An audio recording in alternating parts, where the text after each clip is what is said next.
Hi, everyone. I am so excited for you guys to join us with this podcast today. I have an amazing guest, Zil Eiler. She is an amazing coach in her space where she helps with life and business coaching. You'll want to get to know her.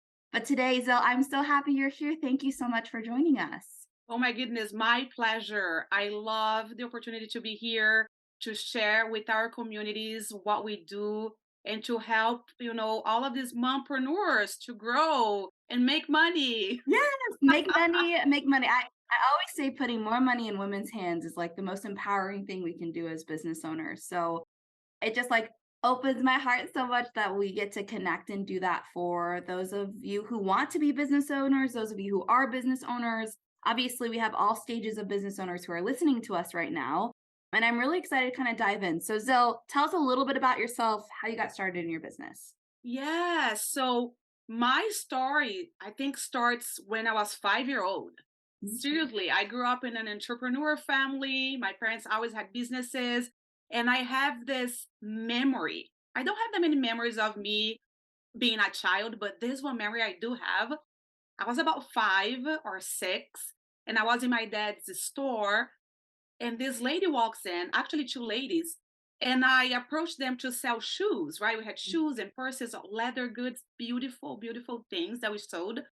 And this lady looked at her friend, and they looked at me and they laughed. It was like a fun laugh. Uh-huh. They were like, "Oh, look at this little girl, you know, trying to sell us shoes."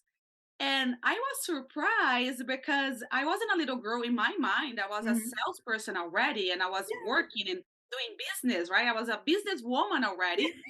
And they're saying this little girl. So, anyways, long story short, I've pretty much lived my whole life in this space, right? An entrepreneur space. And fast forward when I had my first baby Mhm. 15 years ago, I decided to leave corporate America and be a full time mom.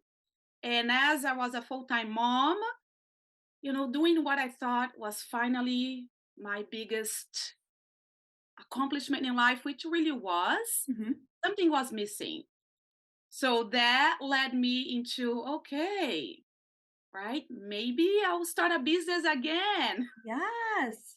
And then here I am, right? So a few years ago, I decided to get into coaching and I started for myself. I had a coach that I hired to help me with some personal issues I was having.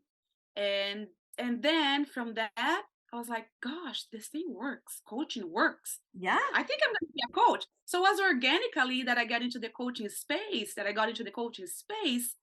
but now doing life and business coaching, it all ties together Yeah. because it ties back to, my mission in life, which is, to sales and help people sell. Yes. Yeah. Oh, I love that. I mean, that's really because our journeys are kind of the same. Obviously, I don't have any babies yet. I'm excited for that moment in my life when we're there, but this is my baby, right? The business. So I have a Yeah. lot of time to Yeah. invest in it.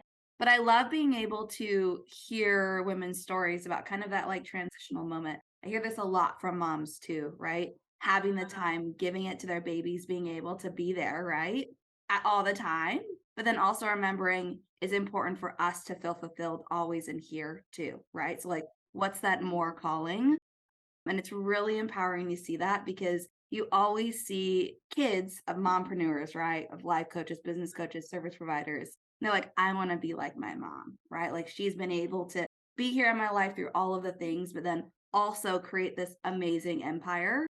And it's not just like the money of it, too, right? It's the empowering of look at what I'm doing, supporting other people. So it's really, for me, humbling to be able to help women step into that, right? And see what they can do for themselves, their family, and their future.